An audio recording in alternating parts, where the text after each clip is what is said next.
sans traverser l'espace qui les sépare. Un peu comme si Mars sautait brusquement de son orbite à celle de Jupiter. Pour Bohr, le saut quantique résulte d'une propriété fondamentale et totalement bizarre des électrons dans les atomes. Ils émettent ou absorbent des paquets d'énergie indivisibles, des quantités minimum spécifiques appelées quanta.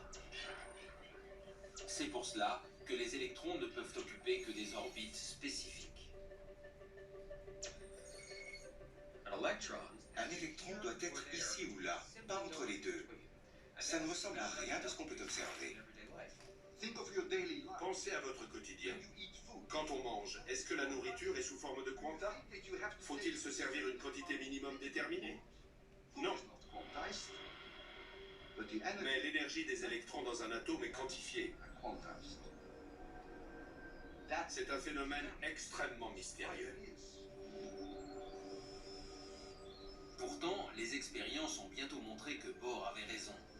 Les électrons obéissent à un ensemble de lois différents de celui qui régit les planètes ou les balles de ping-pong.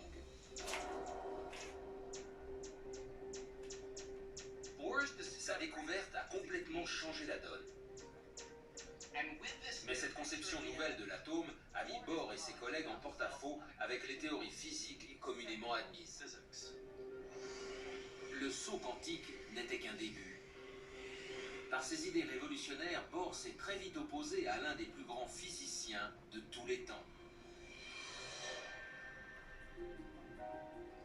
Albert Einstein n'avait pas peur de la nouveauté.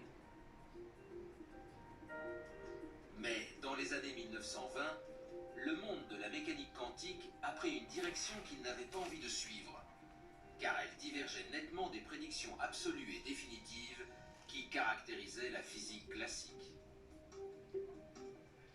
Si on avait demandé à Einstein ce qui distingue la physique d'une forme de spéculation oiseuse, il aurait répondu « Nous pouvons prévoir les choses avec certitude. » La mécanique quantique leur a en quelque sorte tiré le tapis sous les pieds.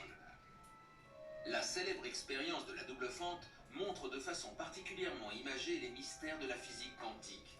Mais si vous aspirez à une description de la réalité qui se fonde sur des certitudes, attendez-vous à voir vos attentes voler en éclats.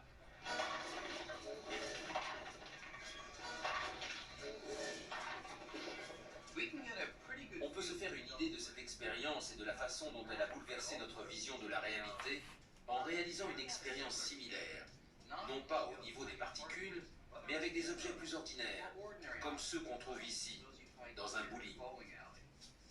Mais avant, il va falloir que je réaménage un peu la piste.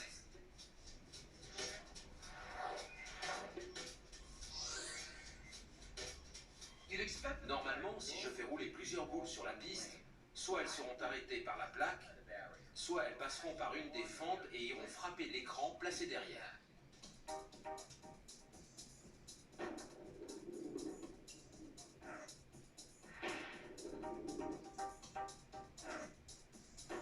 C'est exactement ce qui se produit. Les boules qui passent dans les fentes viennent déchirer l'écran pile dans l'axe de la fente gauche ou de la fente droite. L'expérience de la double fente ressemble à ça, sauf qu'au lieu de boules de bowling, on utilise des électrons qui sont des milliards de fois plus petits. On peut les représenter par ces boules plus petites.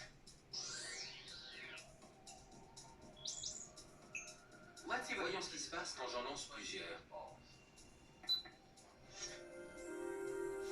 Quand les électrons passent dans les fentes, il se produit un phénomène complètement différent derrière la plaque. Au lieu de déchirer l'écran détecteur en seulement 2 points, les électrons sont disséminés sur toute la surface et dessinent des bandes verticales, y compris dans la zone comprise entre les deux fentes. Alors qu'en toute logique, elles devraient être protégées des impacts. Comment expliquer cela? Pour les physiciens, même dans les années 1920, cela ne pouvait signifier qu'une seule chose.